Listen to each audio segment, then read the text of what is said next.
The sky above Ras Isa turned black as death descended from the heavens. It was April 18, 2025. American fighter jets tore through the Yemeni sky, their target the Ras Isa oil port. The port transformed into a scene of unimaginable chaos. Explosions rocked the ground, sending shockwaves across the harbor. Fireballs erupted, painting the twilight sky with an eerie orange glow.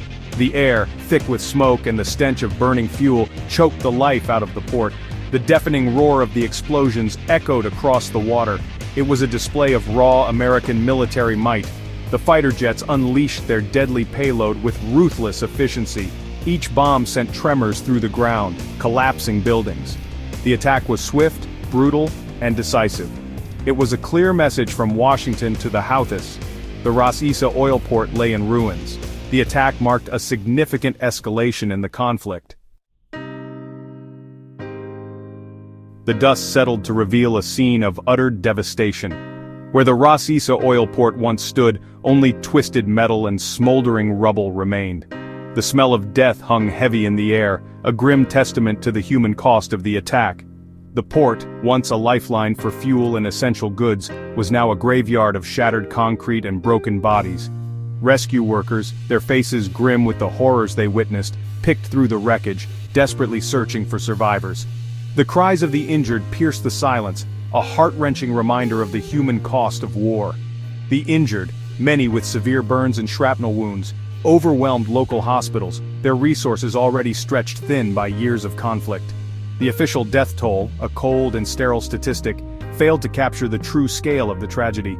Each number represented a life cut short, a family torn apart by the violence. The attack on Ras Isa was not just an assault on a strategic asset, it was an attack on the Yemeni people, already grappling with a humanitarian crisis of unimaginable proportions.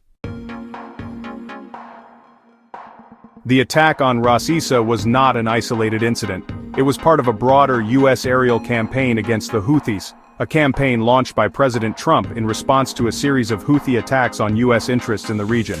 The Houthis, a Shia Muslim group that had seized control of Yemen's capital Sana'a in 2014, had become a thorn in the side of the United States and its allies in the region.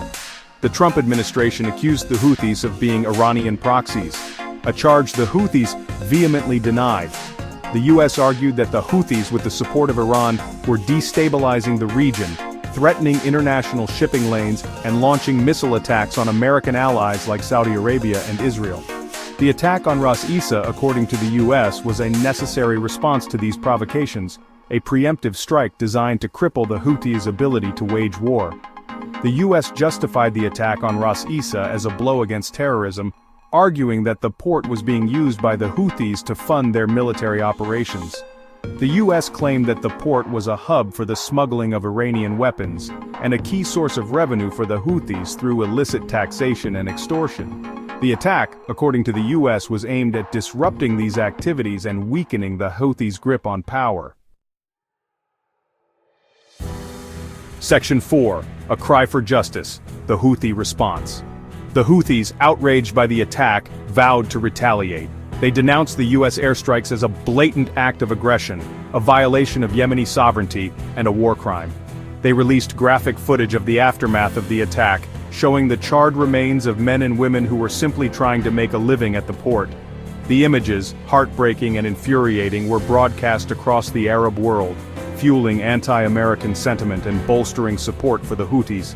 The Houthis accused the U.S. of deliberately targeting civilians, calling the attack a massacre. They claimed that the U.S. was indifferent to Yemeni suffering and more interested in protecting its own interests, even if it meant killing innocent people.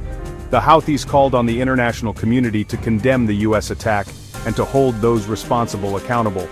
In a show of defiance, the Houthis launched a series of retaliatory attacks. They fired missiles towards a U.S. military base in Saudi Arabia and targeted oil tankers in the Red Sea, disrupting international shipping lanes and raising fears of a wider regional conflict.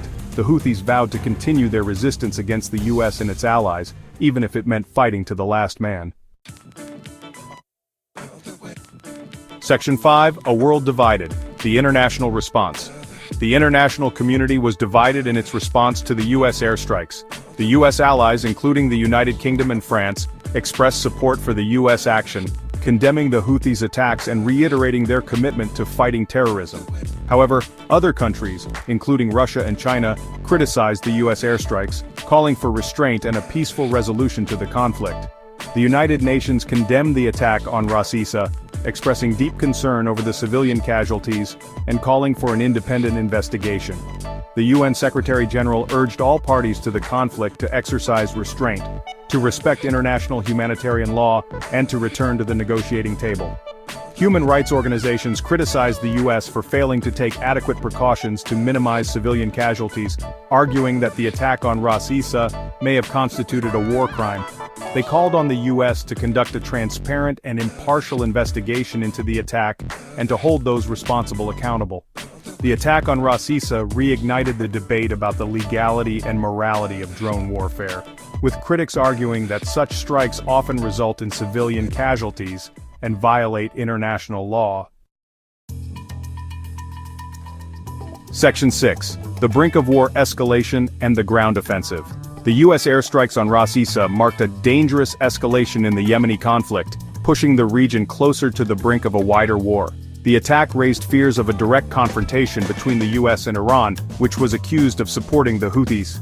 The U.S. deployed additional troops and military assets to the region, while Iran threatened to retaliate against any attacks on its interests.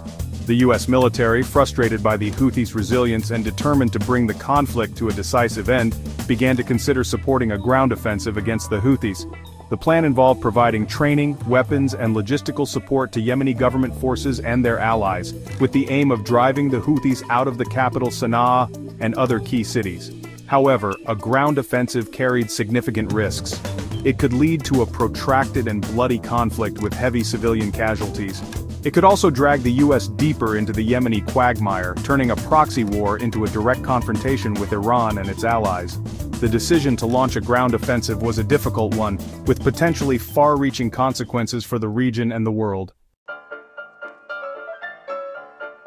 Section 7. Shifting Sands, the geopolitical fallout. The U.S. airstrikes on Ras Issa had far-reaching geopolitical implications. The attack further strained relations between the U.S. and Iran, scuttling hopes for a diplomatic resolution to the Iranian nuclear issue. The attack also exacerbated tensions in the Middle East, deepening the Sunni-Shia divide and fueling regional instability.